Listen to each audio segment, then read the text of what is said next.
Bismillahirrahmanirrahim. Assalamualaikum warahmatullahi wabarakatuh. Sahabat-sahabat sekalian, syukur kepada Allah dipanjangkan umur kita. Mudah-mudahan selamat berkat kita dalam bulan Syaban ini.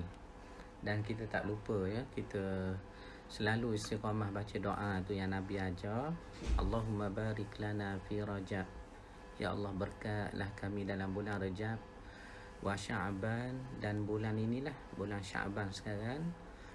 Wa ballighna Ramadan, dan sampaikanlah kami ke dalam bulannya Ramadan, mudah-mudahan.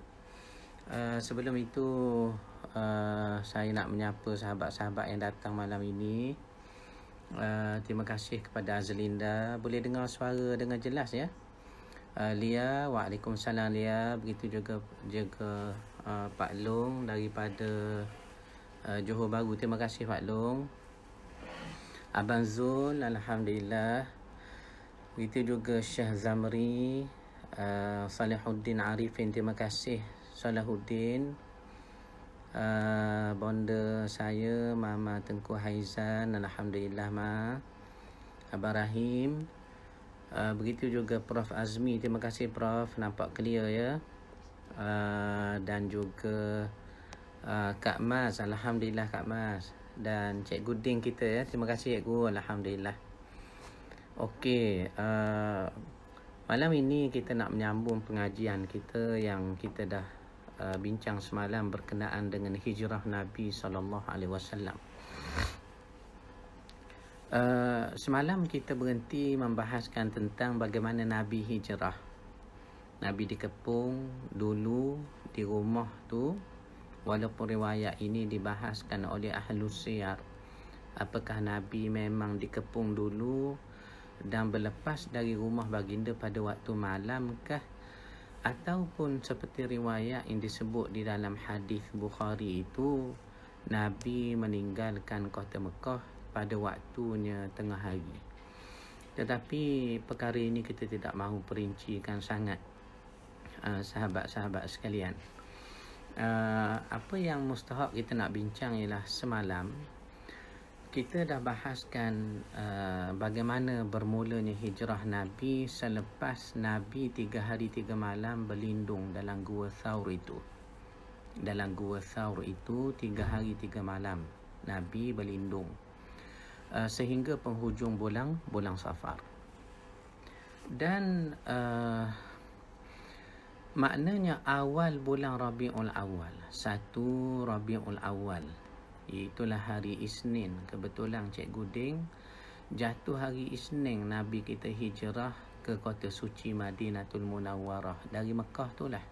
1 Rabiul Awal, harinya Isnin, waktunya tengah malam.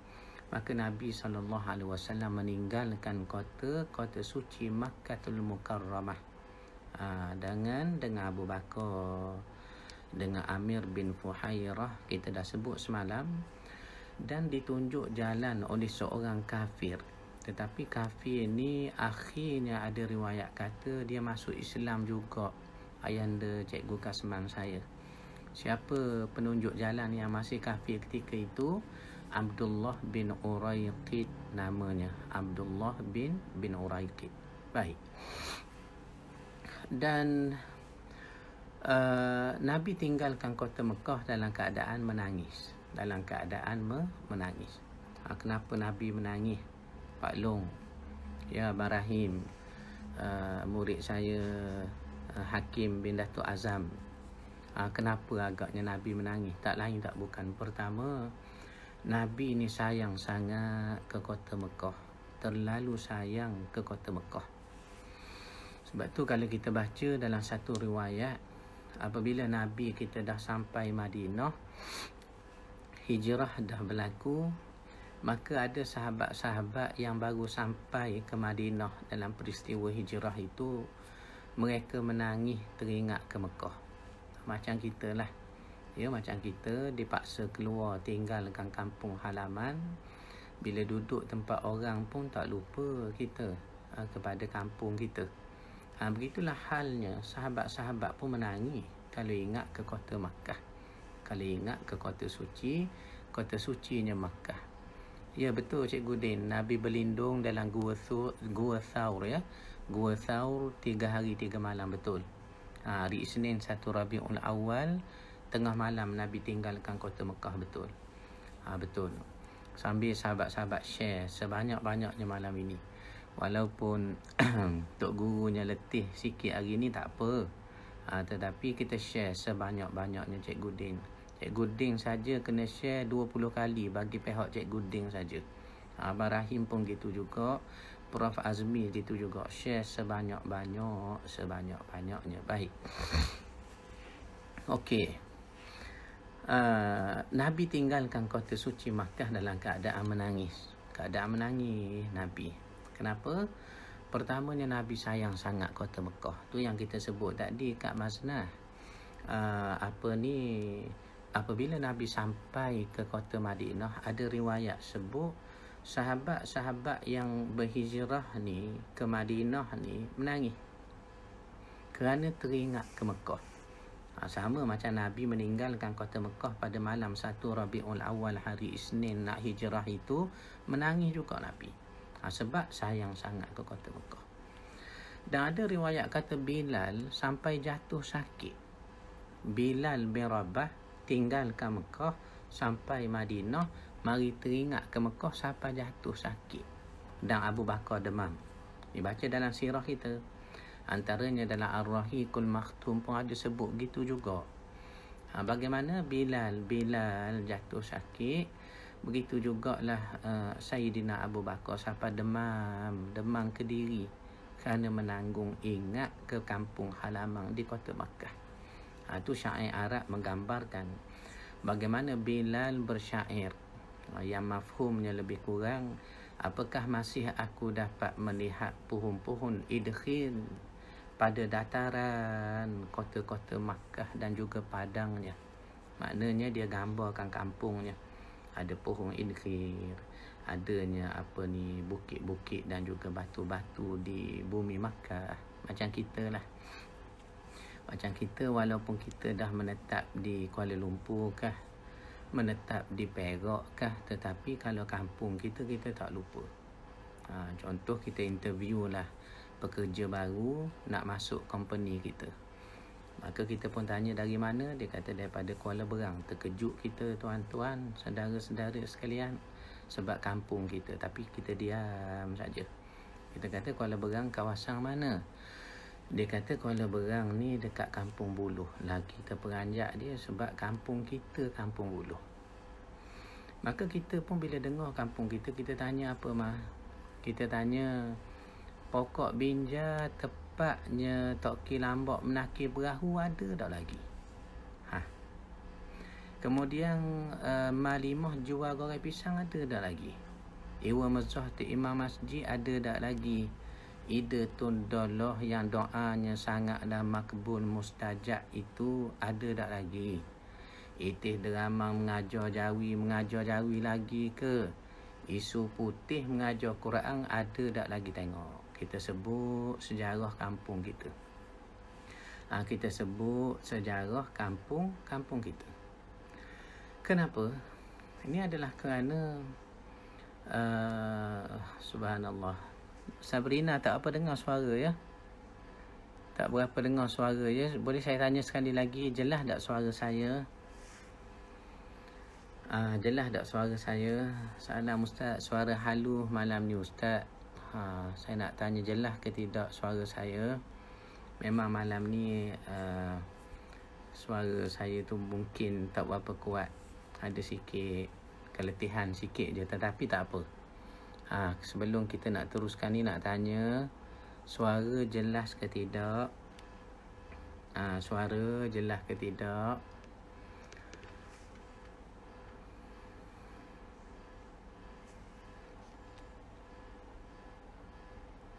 Okey, jelas sangat, alhamdulillah. Kalau jelas sangat, saya teruskan jelas Sabrina. Suara kurang jelas ya. Okey, suara kurang jelas.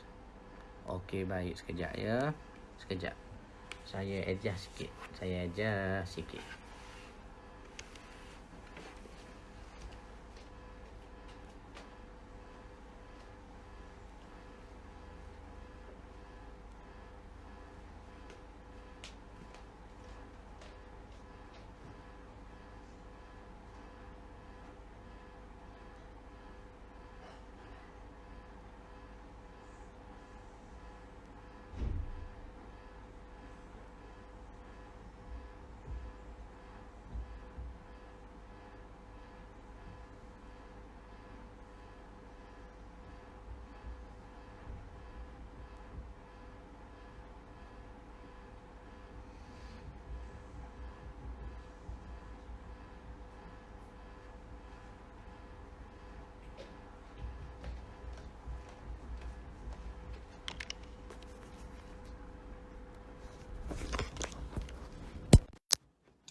Okey, sahabat sekalian.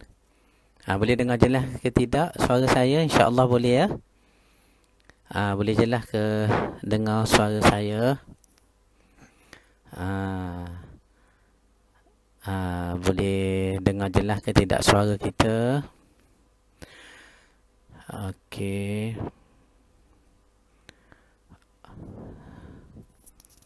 Sahabat-sahabat sekalian, boleh dengar jelas ke suara kita ya?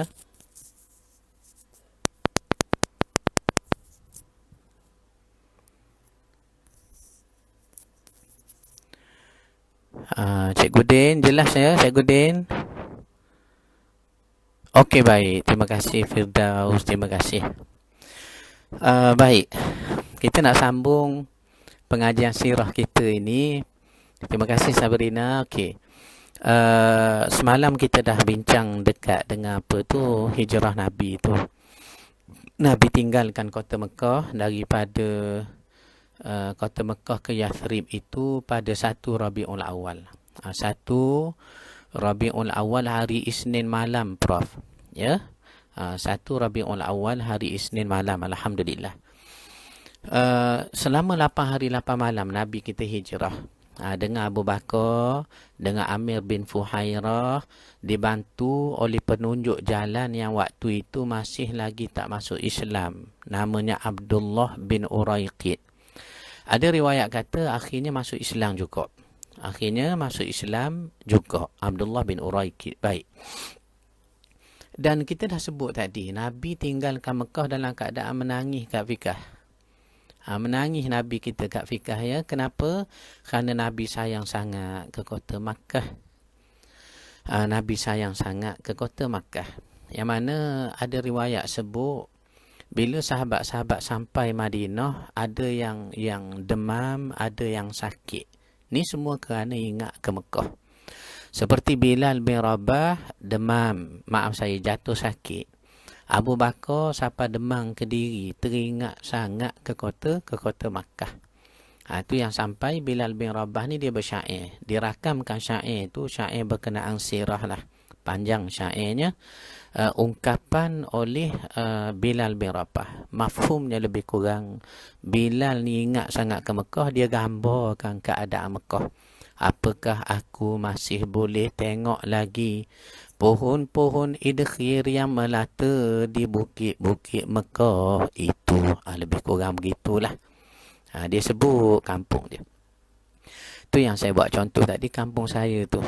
Kalau teringat kampung saya ni tuan, ibu bapa sekalian, menyebabkan kita teringatlah orang-orang lama di kampung.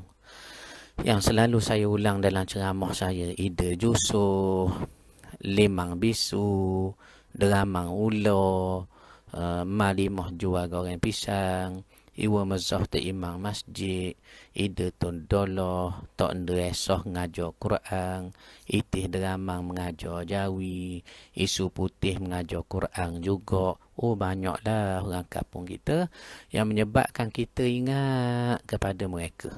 Begitulah Bilal sampai sakit, teringat sangat ke kota Mekah, dan juga Abu Bakar demam.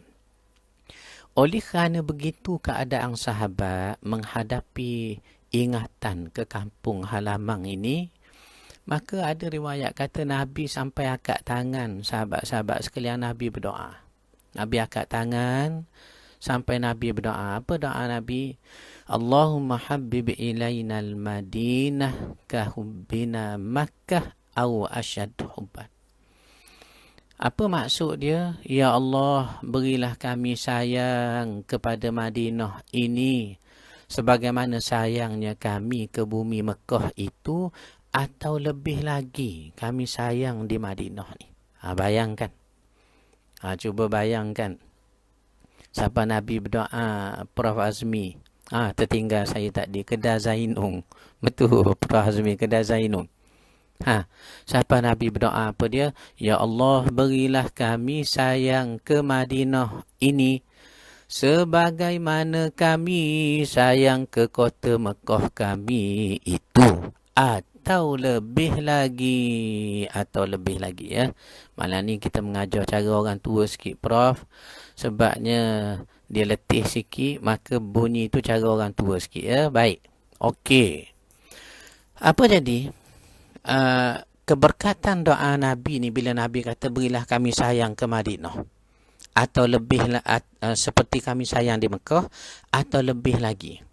Itu nak menunjukkan kelebihan Madinah berdasarkan lafaz hadis Nabi tu ada. Apatah lagi Madinah tempat Nabi sendiri dimakamkan. Bahkan Madinah sendiri tempat Nabi menyebut kepada kaum Ansar yang bila sampai waktunya nanti kita akan ceritalah riwayat ini. Bagaimana kaum Ansar berkecil hati kepada Nabi SAW dalam hal membahagikan harta ghanimah. Di mana? Di Ja'ranah. Umat Islam kecil hati. Dalam peperangan Hunain, kita tawan tentera kafir ramai, 6,000 orang, lebih kurang. Harta benda ghanimah kita rampas banyak, terlalu banyak. Maka sahabat-sahabat ni sama ada yang baru masuk Islam kah, yang memang baru nak berjinak dengan keimanan, tetapi mesti dibina atas asas-asas Islam. Kena jaga belanjanya macam mana kalau masuk Islam. Mu'alaf ni macam mana kerjanya nanti kalau masuk Islam, dibuang kerja, dipulau oleh orang-orang kafir. Maka perlu dibantu dengan apa? Dengan harta, dengan belanja. So makna ada orang yang tak ada harta pun tak apa, iman dia kuat. Ada orang yang betul lah iman ada tapi nak kena juga tolong, bantu. Sebab hampir kefakiran boleh bawa kepada kekufuran, Prof. Maka atas dasar itu pernah orang Madinah, Ansar lah, kecil hati kepada Nabi SAW. Riwayat mereka kecil hati ni ada disebut dalam sirah. Antaranya sirah yang kita jadikan asas pengajian kita ini, Ar-Rahiqul Makhtum itu. Apa disebut? Orang Ansar kecil hati dengan Nabi dalam hal bagi harta ghanimah. Ini kita akan cerita bila sampai waktunya nanti. Maknanya doa Nabi tadi, berilah kami sayang kepada Madinah. Jangan siapa demam, jangan siapa sakit lagi. Biar kami sayang juga, macam kami sayang ke Mekah kami itu. Atau lebih lagi. Jadi atas dasar itulah nak menunjukkan kelebihan Madinah itu tetap ada berdasarkan doa berkatnya permohonan Nabi kepada Allah itu. Dan dalam perjalanan Nabi ni hijrah. Nabi hijrah berapa lama? Syekh Firdaus saya 8 hari 8 malam. 8 hari 8 malam Pak Long, 8 hari 8 malam saudara Fauzi saya, sejauh 500 km. Sejauh 500 km. Sejauh 500 km. Yang mana dalam perjalanan ini paling kurang Ahlus Siyar merakamkan bahawa Nabi kita berhenti 3 kali. Berhenti sebanyak 3 kali. Pertamanya berhenti di perkemahan Ummu Ma'bad. Kita akan ceritalah sekejap lagi. Kedua, berhenti di satu bawah batu, bongkah besar begitu. Abu Bakar hampakan kulit, Nabi berbaring, Abu Bakar jaga. Datang satu budak mengembala kambing, dia tak kira Nabi, tak kira siapa, sedang berbaring bawah batu tu. Dibawanya kambing-kambing, dia masuk juga di bawah batu itu. Ni Badui, budak lagi. Maka Abu Bakar minta susu sikit kepada pengembala itu, diberi. Maka Abu Bakar simpan untuk Nabi minum dulu, barulah Abu Bakar nak minum. Itu tempat kedua. Ketiga, dikatakan baginda SAW berhenti di Quba tu, yang terbinanya Masjid Quba. Nabi bina masjid pertama dalam Islam dengan tangan baginda yang mulia sendiri, Masjid Quba. Dan riwayat kata sempat Nabi semayang dalam Masjid Quba. Berapa waktu, Saidah? Berapa waktu Nabi sempat semayang? Dalam 4 hari 4 malam di Quba. Sebanyak 17 waktu mah. Sebanyak 17 waktu mah. Kenapa pula 4 hari jadi 17? Tidakkah 4 kali 5, 20? Sebab selepas solat Jumaat, satu riwayat kata solat Jumaat, satu riwayat lain kata pula solat Zuhur. Maka terbentuk banyaklah pandangan. Tu macam kita sekarang dah 2 minggu dah tak semayang Jumaat ni. Ya, tengok masjid sayu mengalir air mata kita ya. Kerana dah 2 minggu tak berjumaat. Tengok pula live Masjidil Haram lagi lah. Allahu Akbar. Halah.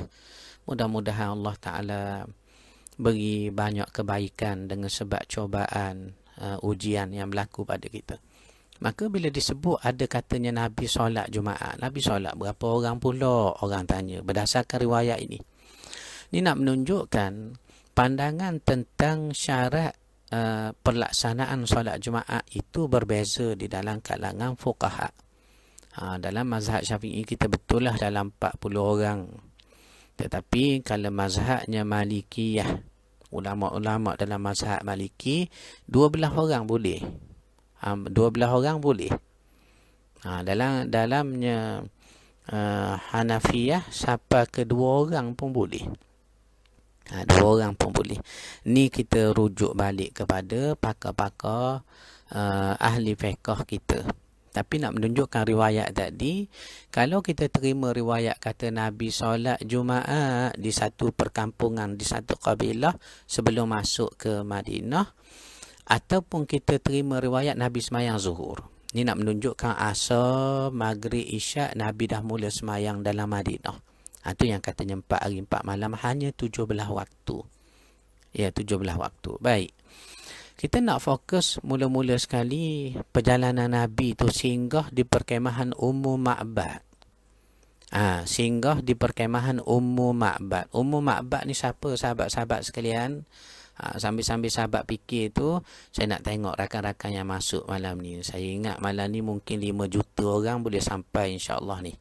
Azlinda Abu Bakar ada, Lia kita ada, Pak Long ada, terima kasih. Abang Zul ada, Abang Zul ya. Syekh Zamri daripada Kelantan, terima kasih. Syekh Salahuddin daripada Bangi ada, terima kasih Din. Mama masih ada lagi Mama. Abang Rahim Bukit Kuda, terima kasih Abang Rahim. Prof Azmi saya clear katanya di Sungai Merap, alhamdulillah. Kak Mas kita ada, terima kasih Kak Mas. Pak Long, kemudian Syekh Abdul Hakim bin Atul Azam, terima kasih. Kin daripada Asahan. Begitu juga Liari Tangkak clear, terima kasih Liari. Ayanda Cikgu Kasman ada, terima kasih Ayanda. Begitu juga Kak Rozi daripada Kota Kemuning. Rakan-rakan yang lain, Kak Maznah daripada Surah An-Nur, alhamdulillah. Adikku Ni Iznan Musyami daripada Labuan, alhamdulillah adikku. Begitu juga saudari saya Siti Nurbaya, terima kasih Ti, alhamdulillah Tia. Saudari Mazni, terima kasih Mazni, alhamdulillah. Sabrina, terima kasih Sabrina respon suara tadi untuk apa ni? Untuk rakan-rakan dengar dengan lebih jelas, alhamdulillah. Mama Tengku Haizan, Muhammad Afiq, terima kasih Fiq. Mak Rafi'i, sahabat saya, alhamdulillah. Pak Cak daripada Kuala Berang, terima kasih. Kuala Berang Shah Alam ni, terima kasih. Kak Mimi, begitu juga rakan-rakan Nur Zuriati Abu Hasan, terima kasih Zuriati masih lagi dengan kita. Helmi Hamad daripada Terengganu sanggup mari ni malam ni dengan kita ni, bayangkan. Begitu juga Saidah Muhammad Afi, Mazlan Tun, terima kasih daripada Kuling Tun. Rakan-rakan lagi saya nak sebut semua sekali ni, Ustaz Firdaus kita daripada Firsha Travel Umrah Haji di Pulau Pinang ya, jangan lupa tu Ustaz Firdaus kita. Begitu juga rakan-rakan yang lain, Prof Azmi saya, Abadin Kamaluddin, terima kasih Abadin. Besan saya Wang Suryana, terima kasih. Kak Fika, kemudian lagi Azlinda ya, terima kasih dah. Rakan-rakan lagi Saidah, Fauzi Ayub, terima kasih Ji. Rakan-rakan kita ramai malam ni, tapi saya nak sebut semua sekali ni, tak seronok kalau tak sebut nama masing-masing. Kalau sebut, kalau ada yang mengantuk tu nak tidur, sebut nama terus dia celak balik matanya. Muhammad Saifuddin Haji Abdullah, Abadin saya, terima kasih Abadin. Begitu juga saudari Jiah Halim, waalaikumsalam, terima kasih. Syafiq Albi, terima kasih. Syekh Muhammad Nasrul, terima kasih banyak. Ustaz Surakah kerja Nabi di mana? Ya, dalam peristiwa nak meninggalkan kota Mekah itu. Tapi kita dah tinggal dah Syekh Nasrul. Kita cuma ambil poin-poin saja. Terima kasih kerana selalu mengingatkan saya. Syams Hakim, terima kasih. Begitu juga Muhammad Afizan. Ya, betul, kita sedang bincang di Ummu Ma'bad, Abu Bakar bin Saleh, begitu juga rakan-rakan yang lain. Okey, baik. 8 hari 8 malam Nabi kita hijrah daripada kota suci Makkah menuju ke Yathrib, nama lama bagi Madinatul Munawwarah itu. Maka dalam perjalanan Nabi 8 hari 8 malam itu, ada beberapa tempat Nabi singgah. Paling kurang 3 tempat yang telah kita sebut tadi. Cuma malam ni kita nak sebut mula-mula sekali Nabi singgah di mana? Perkemahan Ummu Ma'bad Abading. Perkemahan Ummu Ma'bad. Jadi Ummu Ma'bad ni pula, dia satu wanita badui lah. Kalau kita kira duduk padang pasir, rumah tak ada, cuma buat-buat kemah, duduk di padang pasir, gembala kambingnya. Ia tinggal bersama suami dia, Abu Ma'bad, dan juga anak mereka. Saya nak tanya sahabat-sahabat sekalian, Ummu Ma'bad ni dengan suami dia, Abu Ma'bad, dia tinggal sekali dengan anak mereka lah, 3 beranak. Agaknya nama anak dia apa? Tu dia. Nak tanya soalan tu je. Ummu Ma'bad ni dia tinggal dengan suami dia Abu Ma'bad lah. Agaknya nama anak dia apa dia, Cikgu Din? Apa nama anaknya, Cikgu Din? Silakan Cikgu Din. Saya nak tengok Cikgu Din tarik apa ni. Apa nama anak Abu Ma'bad, Ummu Ma'bad? Jawabnya Cikgu Din, jangan lupa. Kalau ayahnya Abu Ma'bad, maknya Ummu Ma'bad, anaknya nama Ma'bad. Tu dia. Nama Ma'bad. Mak dan ayah Ma'bad. Terima kasih Rozi, alhamdulillah. Ya. Saidah, betul, Ma'bad, betul. Baik. Kemudian disitulah berlakunya Nabi SAW meminta susu lah sikit dalam perjalanan ni. Kalau kita baca dalam riwayat menyebut Ummu Ma'bad ni walaupun orang susah, walaupun duduk di pinggir-pinggir padang pasir itu dengan kemah-kemah sahaja, orang susah lah gembala kambing, tetapi ada satu sifat pada beliau yang tercetus kemuliaan sifatnya itu disebut dalam hadis berkait dengan riwayat ini. Apa dia? Ummu Ma'bad ni walaupun orang susah, Cikgu Din, dia suka sangat beri makan orang. Suka sangat beri makan orang. Macam kita tak, Cikgu Din, ya. Walaupun gaji taklah besar sangat, tapi kadang-kadang kita masuk kedai, pergi kafe pejabat ke, semua semeja kita bayar. Walaupun majikan, bos kita pun kita bayar lah, tak apalah. Ada orang macam tu. Maknanya gaji tak banyak sangat, jawatan tak tinggi sangat, tapi suka bagi makan orang. Ada bagi makan orang. Jadi Ummu Ma'bad digambarkan pemurah sangat.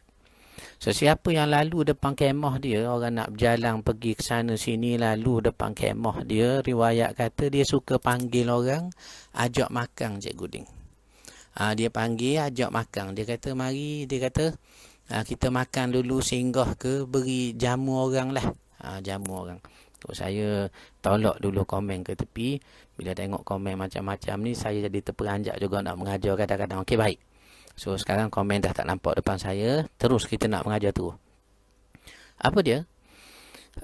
Ummu Ma'bad ni suka jamu orang makan. Tu riwayat kata Nabi singgah di perkemahan Ummu Ma'bad dalam perjalanan nak hijrah itu. Apa jadi? Nabi SAW dia minta susu. Kebetulan kambing ni sudah dibawa keluar semua sekali dah untuk digembalakan. Untuk digembalakan. Maka kemudian Nabi tengok ada seekor kambing. Mana hak lain tu dah dibawa gembala, ada juga seekor lagi. Tetapi seekor tu tak dibawa keluar kerana sakit. Maka Nabi kata biarlah nak perah juga susu pada kambing itu. Riwayat kata kambing ni sakit tak ada susu. Tetapi Nabi baca bismillah, sapu pada susu kambing, maka diperah keluar susu kambing itu. Ini berkat Nabi SAW. Maka Nabi beri kepada Abu Ma'bad, Ummu Ma'bad itulah simpan untuk keluarga mereka, dan lebihnya itu Nabi minum dengan Abu Bakar, Amir bin Fuhairah dan juga Abdullah ibn Uraiqi. Baik. Ini nak menunjukkan keberkatan Nabi SAW. Dan Ummu Ma'bad ada meriwayatkan satu hadis daripada Ummu Ma'bad lah ni. Hadis daripada Ummu Ma'bad. Apa dia hadis daripada Ummu Ma'bad ni? Ummu Ma'bad cerita tentang Nabi kita. Ummu Ma'bad cerita tentang Nabi kita. Sehingga kita boleh kenal, boleh tengok sifat, boleh tengok rupa parah Nabi kita ni berdasarkan hadis ni. Mana kita boleh bayang, Allah, segak sangat Nabi kita ni. Molek sangat Nabi kita. Indah sangat Nabi kita ni. Apa disebut? Yang mana Nabi SAW kata Ummu Ma'bad, aku melihat ia seorang yang paling ketara serinya. Maknanya Nabi ni kalau tengok serinya, ketara serinya. Macam kita pergi kenduri kahwin Cik Guding ya. Kita tengok kat meja sebelah, Allah hak tudung merah tu nampak jernih muka, cerah muka contohnya. Begitu berseri kita nampak. Nabi seorang yang sangat ketara serinya. Satu. Kedua, Ummu Ma'bad menggambarkan indah, elok, cantik sangat Nabi. Antaranya disebut oleh Ummu Ma'bad, mata hitam Nabi tersangat hitam dan mata putih Nabi tersangat putih. Cuba tengok Cik Guding, mata kita macam mana kalau hak hitam? Tersangat hitam, dok juga. Putih, tepi-tepi mata hitam tu kolesterol tinggi agaknya. Kemudian mata putih kita Cik Guding, putih macam Nabi juga, dok juga. Kadang nampak merah, kuning sekali kerana penyakit kuning. Waktu kecil tak baik lagi Cik Guding. Umur dah 43 dah, tak baik-baik lagi sakit kuning waktu kecil dulu.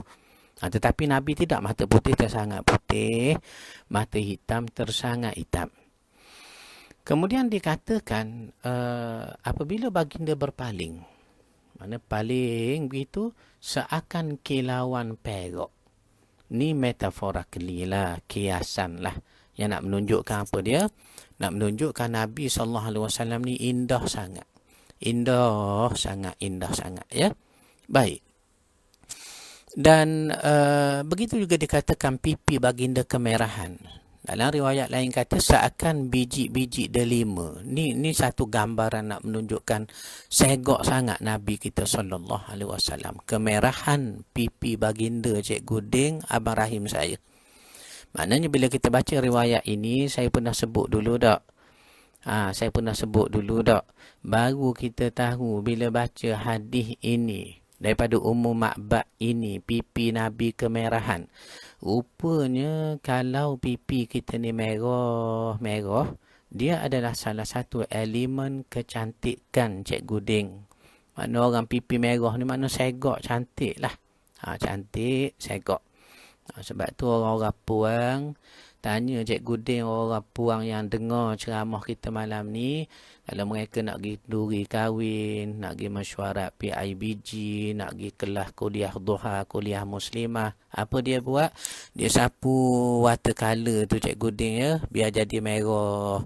Ataupun dia sapu cat rumah tu di pipi biar jadi merah. Contohnya, kenapa? Kerana kemerahan ni rupanya adalah elemen kecantikan Cik Guding. Tetapi Nabi kita merah semula jadi dah, kata Ummu Ma'bad. Dan dalam riwayat yang lain menggambarkan seakan biji-biji delima padanya pipi Nabi SAW. Baik, dan ringkas ceritanya, hari ke-8 tu Nabi sampai ke Quba. Nabi mendirikan Masjid Quba. Dan peristiwa Nabi mendirikan Masjid Quba ni ada disebut di mana? Di dalamnya surah At-Taubah. Satu-satunya surah yang tak ada bismillah tu. Satu-satunya surah yang tak ada bismillah tu At-Taubah, atau nama lain baginya Suratul Bara'ah. Apa ayatnya? La masjidun ussisa ala taqwa min awwal yaumin ahaqqu an takuma fihi rijalun yuhibbuna an yatatahharu. Sampai habis ayat tu. Masjid yang dibina asasnya taqwa.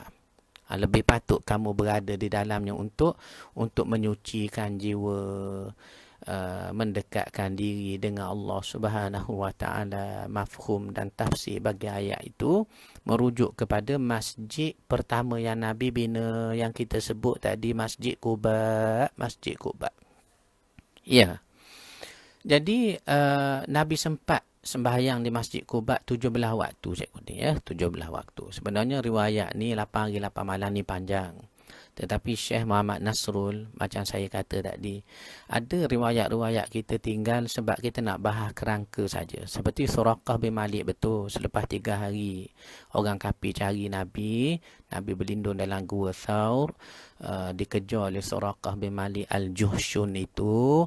Suraqah bin Malik Al-Juhshun itu dikejar, yang mana digunakannya azlam, anak panah, untuk tilik nasib. Kalau kejar Nabi, tangkap Nabi ni, nasib baik ke nasib buruk. Ni riwayat-riwayat begini, saya kira mana-mana yang sudah maklum dan sudah ma'ruf, saya cuba tinggal dulu. Kerana kita nak membahaskan kerangka besar lah, kerangka besar tentang sirah ni. Jadi kita sampai kepada hijrah. Ada 3 tempat paling kurang Nabi berhenti dalam 8 hari 8 malam. Kita cuma bahas satu tadi. Antaranya apa dia? Nabi berhenti di perkemahan umum Ma'bad. Berlakunya Nabi perah susu kambing. Kemudian nampak keberkatan Nabi. Kemudian umum Ma'bad cerita sehingga kita dapat dengar, dapat tahu, dapat gambarkan bagaimana indah, elok, cantik Nabi kita SAW. Dan saya terus ringkaskan, Nabi sampai ke Quba pada hari ke-8, 8 Rabiul Awal, hari Isnin juga. Kemudian Nabi membina masjid pertama, Masjid Quba. Nabi bermukim di Quba tu 4 hari 4 malam. Nabi bersolat di Masjid Quba 17 waktu. Didetailkan olehnya Ahlus Siyar surah apa pula yang Nabi baca sepanjang sembahyang duduk di semayang di Masjid Quba itu. Tapi kita tak nak sebut panjang sangat, nak beri tunjuk, nak tunjuknya kerangka dia, ya. Baik. Dan bertepatan 12 Rabiul Awal itulah baru Nabi masuk ke kota suci Madinah. Bila sebut Quba ni saya teringat. Sahabat-sahabat sekalian, sebelum Nabi kita hijrah, setahun lebih awal daripada peristiwa hijrah Nabi, jangan lupa. Yang hijrah mula-mula sahabat. Makna dinya Mekah sudah tak ada dah orang Islam, kecuali hamba abdi yang tertahan ataupun orang yang tak ada kemampuan nak keluar. Bahkan ada riwayat kata ada satu orang, dia dah keluar dah, tinggalkan Mekah sampai ke Quba dah. Itu yang kita nak sebut riwayat ni bila sebut tentang Quba. Bila sampai di Quba dah pun, akhirnya ditangkap, dia bawa balik semula ke Mekah. Siapa? Adik Abu Jahal. Adik tirilah. Makna pak saudara kepada Ikrimah bin Abu Jahal. Siapa? Iyash bin Abi Rabi'ah. Iyash bin Abi Rabi'ah. Ni adik tiri kepadanya Abu Jahal, satu mak lain-lain ayah. Pak saudara kepadanya Ikrimah bin Abu Jahal. Dia ni nak keluar daripada Mekah hijrah, payah pasal abangnya Abu Jahal. Ketua, kita kira pemberontak di Mekah hak menentang Islam paling kuat. Maka tu yang Iyash bin Abi Rabi'ah tumpang hijrah dengan Saidina Umar.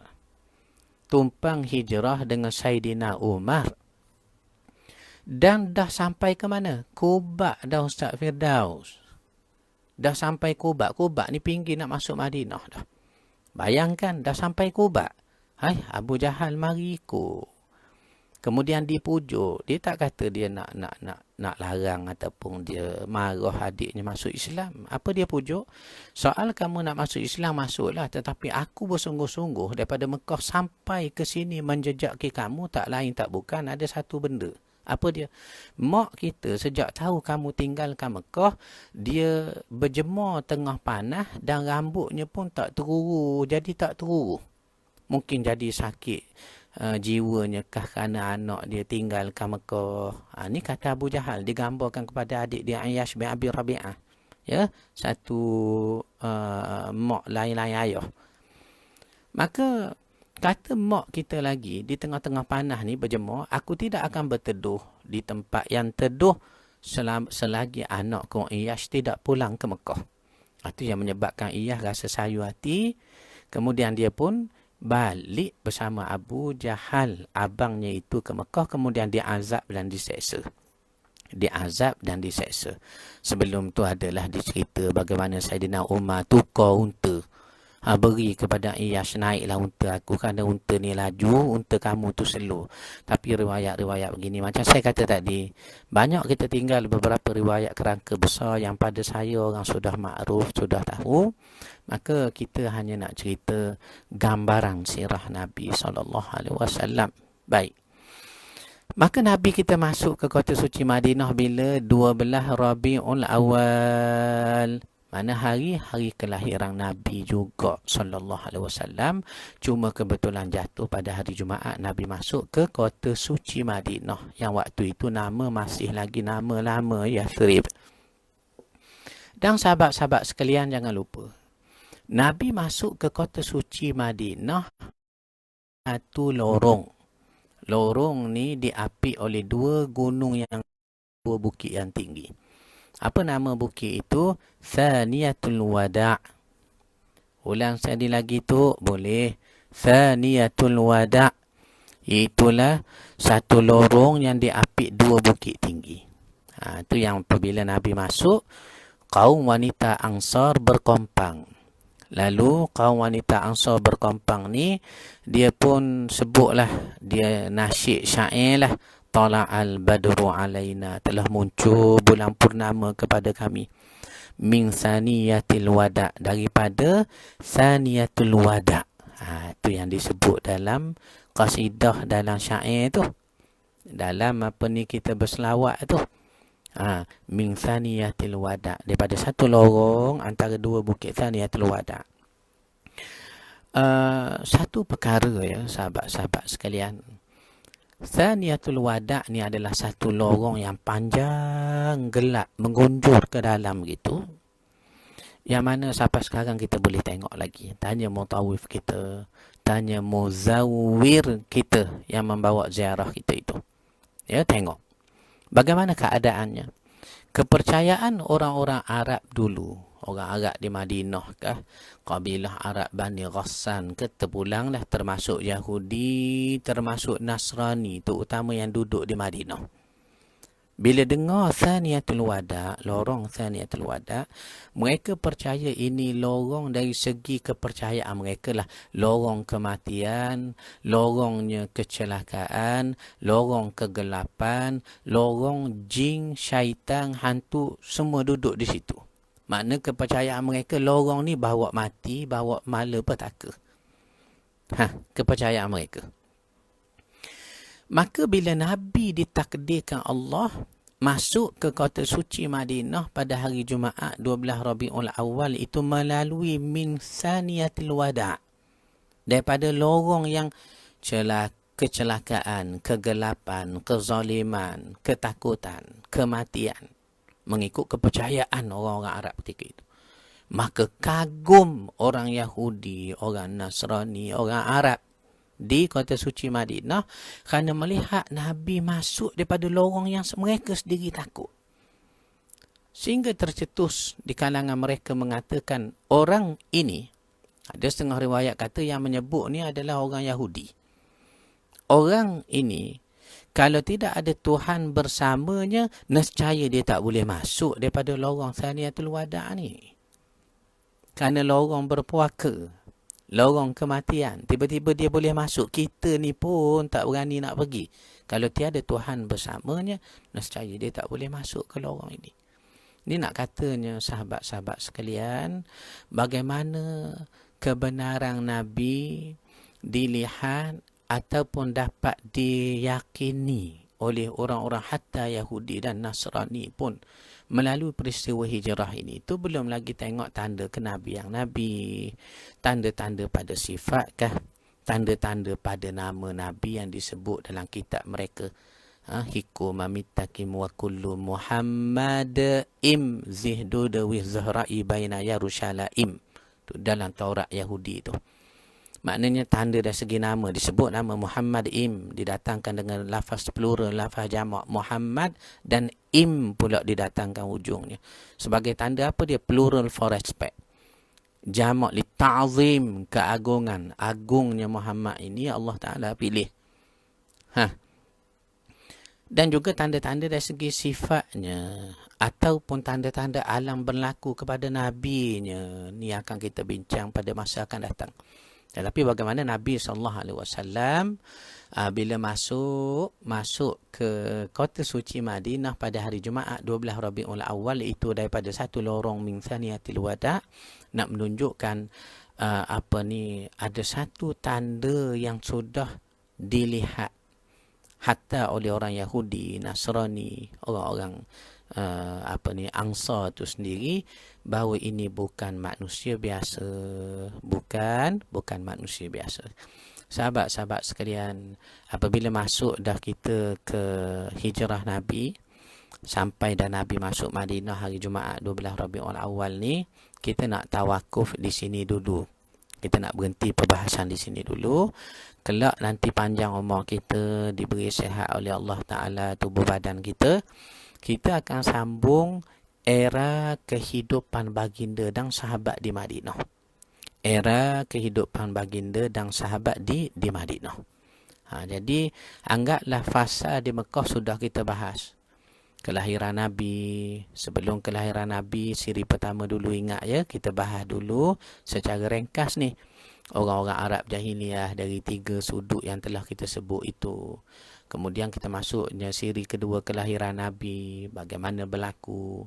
Kemudian disusu Nabi, diasuh pula sehingga umur 4 tahun. Kemudian bagaimana berpindah Nabi balik ke pangkuan bondanya sehingga umur 6 tahun, wafat bondanya di Abwa. Kemudian berpindah Nabi dijaga oleh datuknya Abdul Muttalib sehingga umur 8 tahun, 2 tahun juga. Wafat Abdul Muttalib ketika umurnya 87 tahun mengikut satu riwayat. Kemudian bagaimana diwasiatkan Abdul Muttalib kepada anaknya Abu Talib, jaga anak saudara kamu ini. Dan Nabi dijaga oleh Abu Talib, bapa saudaranya, paling lama, selama 42 tahun. Kita dah cerita bagaimana kemarau berlaku ketika umur Nabi 10 tahun di kota suci Makkah. Mereka mengambil berkat Nabi itu dengan cara bawa Nabi, ditanggalkan baju, disandar ke dinding Kaabah. Baju ajalah. Nabi membelakangkan Kaabah, mereka berhadapan dengan Nabi, maka turun hujan serta-merta. Kita dah sebut dah riwayat itu.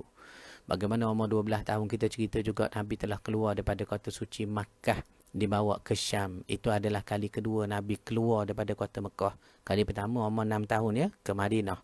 Kali kedua inilah umur 12 tahun tetapi ke Syam. Kemudian Nabi diramalkan menjadi Nabi oleh pendeta Jarjis atau Buhairah atau Bahirah. Ni semua riwayat yang sudah kita maklum dah.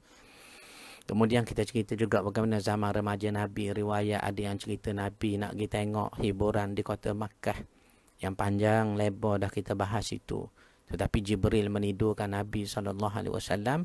Dan kita baca juga hadis kudusi daripada kitab yang dimuatkan dalam kitab Fathur Rabbani itu pun kita dah sebut dah. Kemudian barulah kita cerita bagaimana awal 20-an Nabi diambil kerja oleh jutawan Mekah, Khadijah.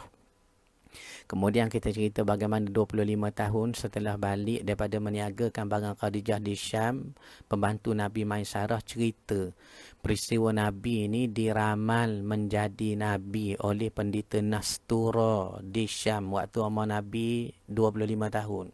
Menambah suka Khadijah pada Nabi.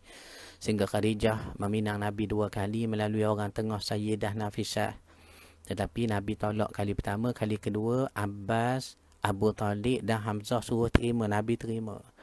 Berkahwin Nabi dengan Khadijah ketika umur 25 tahun mengikut riwayat yang masyhur.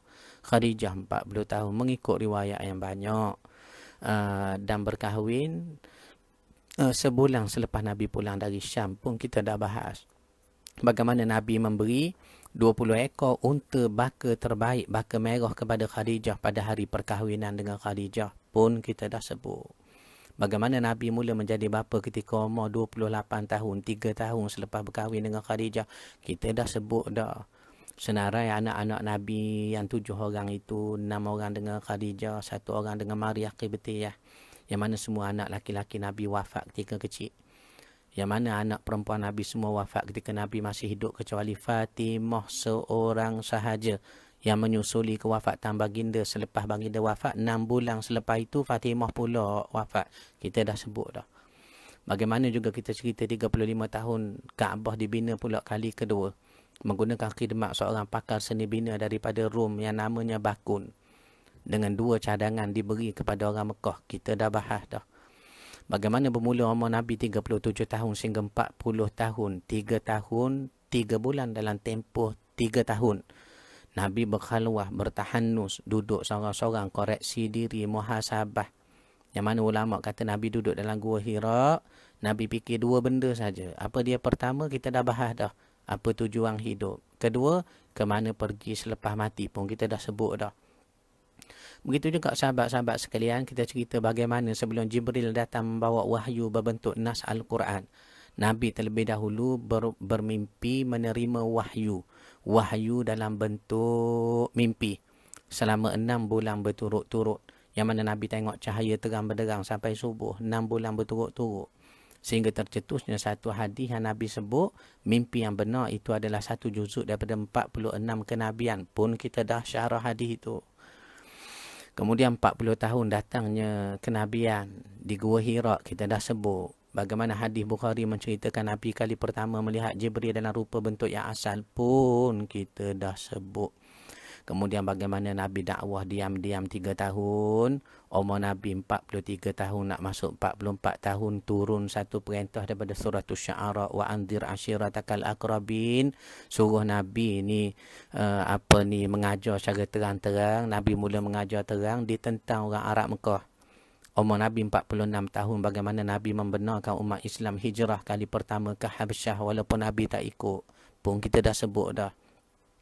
Dan Nabi pula sebaliknya bila tak ikut masuk ke dalamnya Masjidil Haram, pergi dekat Kaabah, tengok orang-orang kafir sedang makan minum dan bersandar di Kaabah. Nabi baca Al-Quran secara mengejut sehingga mereka tak sempat tutup telinga dan bangun lari. Surah apa Nabi baca? Surah An-Najm. Kita dah bahas juga dah bagaimana pemuka-pemuka kafir semua sujud bersama Nabi dalam peristiwa itu. Kita dah bahas juga bagaimana umur Nabi 50. Nabi kewafatan Khadijah, kemudian Abu Talib. Kita dah bahas riwayat yang sedikit khilaf di situ, tetapi kita tinggalkan khilaf itu. Kemudian kita sebut lagi bagaimana Nabi SAW keluar daripada Mekah, diancam orang Mekah. Nabi mula menumpukan dakwah di Taif, pun dihalau dari Taif. Kita dah cerita dah satu-satunya orang yang memeluk Islam di Taif, penjaga kebun anggur agama Nasrani, milik tuangnya Nasrani juga.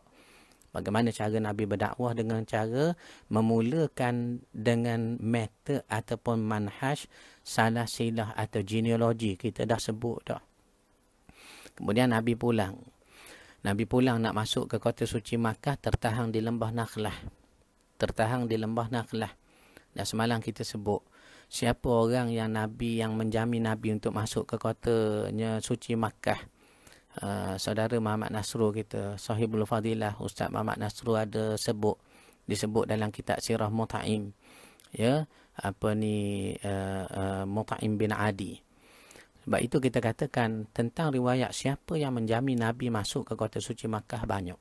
Sama ada Adi bin Hatim, Mut'im bin Adi, ataupun Jubair bin Mut'im, cucu kepada Adi. Kenapa kita sebut Adi bin Hatim? Tidakkah Adi bin Hatim ni adalah satu orang yang berdialog dengan Nabi, yang memakainya Adi bin Hatim itu salib daripada min fiddah, daripadanya perak? Kerana ada riwayat mengatakan Adi ni ada 2 pula. Selain daripada Adi bin Hatim dengan Adi Mishar al-Makhzumi. Adi Mishar al-Makhzumi adalah satu orang yang dikatakan menjamin Nabi. Maka banyak riwayat yang telah kita sebut dalam perbahasan sirah kita sehingga sekarang. Kemudian Isra' Mi'raj kita dah sebut. Kemudian kita sebut tahun ke-11 Nabi berkahwin dengan Aisyah. Seakan-akan dalam sirah menggambarkan Aisyah yang dikahwini Nabi dalam bulan Syawal itu adalah wanita pertama selepas Khadijah. Maka kita bawa riwayat lain kata tidak. Ummul Mukminin Saudah binti Zam'ah yang berkahwin dulu dengan Nabi. Yang mana Saudah ni sempat hijrah tuan-tuan. Ke mana? Ke Habasyah itulah pada umur Nabi 46 tahun dengan suaminya Sakran. Kemudian wafat suaminya Sakran, Nabi pinangnya Saudah. Situ seakan-akan ada sedikit riwayat yang berbeza dengan perkahwinan Aisyah, tapi tak apa. Kemudian kita sebut bagaimana perjanjian Bai'atul Aqabah pertama pada tahunnya 12 kenabian dan juga Bai'atul Aqabah kedua pada tahun 13 kenabian, umur Nabi 53 tahun. Kemudian barulah kita memulakan tajuk hijrah kita malam ini. 8 hari 8 malam Nabi berhijrah 500 km lebih kurang setelah 3 hari 3 malam berlindung dalam Gua Thawr dengan sedikit perbezaan riwayat. Apakah Nabi tinggal kat Mekah siang kah? Ataupun memang Nabi dikepung dulu malam lalu berlindung dalam Gua Thawr 3 malam itu kah? Dan kita baca riwayat Ahlul Qiyafah mengesang tapak kaki Nabi. Sehinggalah kita cerita juga Nabi di perkemahan umum Ma'bad. Kemudian kita cerita juga secara ringkasnya Nabi sampai ke Quba pada 8 Rabiul Awal hari Isnin, waktunya lebih kurang pagi. Satu riwayat kata pagi tu duha lah. Nabi bina masjid pertama. Apa masjid pertama? Masjid Quba. Dalam surah Taubah ada sebut la masjidun ussisa 'ala taqwa min awwal yawmin ahaqqu an taquma fihi rijalun yuhibbuna an yatatahharu sampai habis. Kemudian Nabi duduk di Quba selama 4 hari 4 malam, Cikgu Ding. Nabi sempat bersolat sebanyak 17 waktu dan disebut oleh Ahlus Siyar awas scholars dalam bidang sirah. Apa surah Nabi baca maghribnya? Apa surah Nabi baca subuh isyaknya? Sampai begitu sekali Ahlus Siyar mendetailkannya. Dan telah tamat kita setakat hari ini bagaimana Nabi masuk ke kota suci Madinatul Munawwarah yang ketika itu namanya masih lagi nama lama, yakni Yathrib. Pada hari Jumaat 12 Rabiul Awal. Daripada mana Cikgu Din? Min Thaniyatil Wada'. Kita dah sebut tadi lorong kematian, lorong ketakutan, lorong kepercayaan orang-orang di Madinah. Bahaya sangat lorong ini. Sehingga bila Nabi datang daripada lorong itu, maka diakui oleh orang Yahudi. Satu riwayat kata Yahudi kata apa dia? Orang ini kalau tiada Tuhan bersamanya, nescaya dia tak boleh masuk ke sini. Di situ yang telah kita sampai perbahasan kita secara poin ringkasnya. Kelak nanti panjang umur kita diberi kesihatan, kita akan sambung kehidupan Nabi SAW dengan sahabat di kota suci Madinatul Munawwarah hendaknya. Baiklah ibu bapa sekalian, sahabat-sahabat sekalian, kita nak tamat di sini dulu. Saya nak tengok sahabat-sahabat yang masih ada dengan kita ya, ramai. Terima kasih Indah. Terima kasih Lia, Pak Long, Abang Zul, Syekh Zamri. Begitu juga Salahuddin, Mama Tengku Haizan, Abang Rahim, Prof Azmi, Kak Mas, begitu juga Syekh Hakim bin Datuk Azam, terima kasih. Liari dari Johor, Ayanda Cikgu Kasman ada, terima kasih Ayanda Cikgu. Begitu juga rakan-rakan yang lain, saya baca di bawah Kak Maznah daripada surah An-Nur, terima kasih. Adikku Ni Iznan Musyahmi daripada Labuan sampai juga dalam majlis ilmu kita, terima kasih adikku. Saudari saya Siti Nurbaya, terima kasih Siti. Saudari Mazni saya, terima kasih Mazni. Sabrina murid saya ni, terima kasih Sabrina ya. Mama Tengku Haizan, terima kasih Ma. Muhammad Afiq, terima kasih Fi. Muhammad Rafi'i, Lia, iya, terima kasih ya. Haji Muhammad Arsyad, Nur Mimi Mangsur, Kak Mimi. Begitu juga Kak Mas, Kak Mazni, Mak Ramli, Nur Zuriati, terima kasih Ti selalu dalam majlis kita ya. Helmi Hamad daripada Terengganu pun sampai di sini, jauh tu Mi ya, daripada Terengganu siapa juga. Saidah Muhammad, terima kasih. Muhammad Afiq, Mazlan Tun, terima kasih daripada Kulim tu ya. Jangan lupa lagi Tun, kita sambung sirah kita ni Tun. Muhammad Hafiq, Syekh Firdaus Muhammad daripada Firsha Travel di Pulau Pinang ni, orang umrah, orang ziarah ni. Syekh Firdaus Firsha Travel. Begitu juga Kak Maznah saya, Prof Azmi, Abang Din Kamaluddin, terima kasih. Besang saya pun masuk malam ni, Wang Suryana, terima kasih Kak yang banyak uruskan kuliah majlis ilmu kita menerusi poster dan hebahan, terima kasih Kak Mas. Begitu juga Pak Cak. Terima kasih Pak Cak, orang lama di Mekah ni, Al-Maki ni. Azlinda, terima kasih Indah. Abang Rahim. Begitu juga Zainung, Prof Azmi, saya ingat Zainung tadi tu, Prof Azmi, terima kasih Prof. Saidah Muhammad, Saudara Fauzi Ayub. Begitu juga rakan-rakan yang lain. Siapa lagi tu, ramai ni Cikgu Din ya. Ramai. Abadin saya, Muhammad Saifuddin Haji Abdullah, terima kasih Abadin. Saudari Jiah Halim kita, waalaikumsalam, terima kasih Saudari Jiah. Syafiq Albi, terima kasih Pi, alhamdulillah rabbil alamin. Muhammad Nasrul, terima kasih Sahibul Fadilah Ustaz Muhammad Nasrul, selalu beri poin-poin untuk kita berkongsi sama-sama. Terima kasih Syekh Muhammad Nasrul, Ustaz Nasrul kita.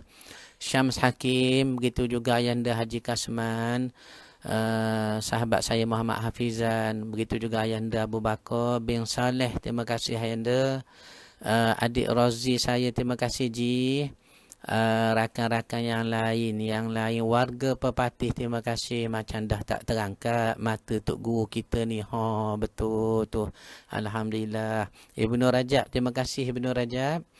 Rakan-rakan yang lain, Awang Tanjak ni guru saya dalam bidang tanjak ni tuan. Abu Muaz, terima kasih. Terima kasih, terima kasih. Begitu juga rakan-rakan yang lain yang saya nak baca namanya. Ibnu Rajab pun ada juga. Kak Ramlah Idris, waalaikumsalam, diberi salam pada saya. Begitu juga Abdul Azim, orang bangsa Hadir, terima kasih Abdul Azim. Dan juga Cikgu Din Sahudin Titan Oil kita yang selalu tulis nota banyak-banyak untuk sahabat-sahabat lain catat dan sebar dalam WhatsApp. Begitu juga Lia dan Ia serta ayahanda Cikgu Kasmang saya.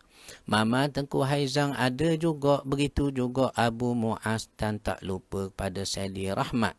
Begitu juga Abang Din Samsudin Sulaiman daripada Johor baru sampai, walaupun kita nak habis dah. Salahuddin Arifin, terima kasih. Saudara Muhammad Nasrul, terima kasih. Alhamdulillah rabbil alamin. Jazakumullah khairan kathira ya ustazna. Bila pula sambungan kuliah sirah ni, insya-Allah Syekh Muhammad Nasrul tak ada arah melitang kalang. Kita ada 2 kali setiap hari Syekh. Pertama pukul 11.30 pagi. Kalau malam sekitar pukul 9 ke atas beginilah Syekh. Tolong doakan kami juga, mudah-mudahan selamat berkat kita hendaknya. Begitu juga Kak Fikah saya. Sahabat-sahabat sekalian, mudah-mudahan rahmat berkat hendaknya kita ya. Aku lu qauli hadza wa astaghfirullahal azim li wa lakum. Wassalamualaikum warahmatullahi wabarakatuh. Alhamdulillahirabbil alamin.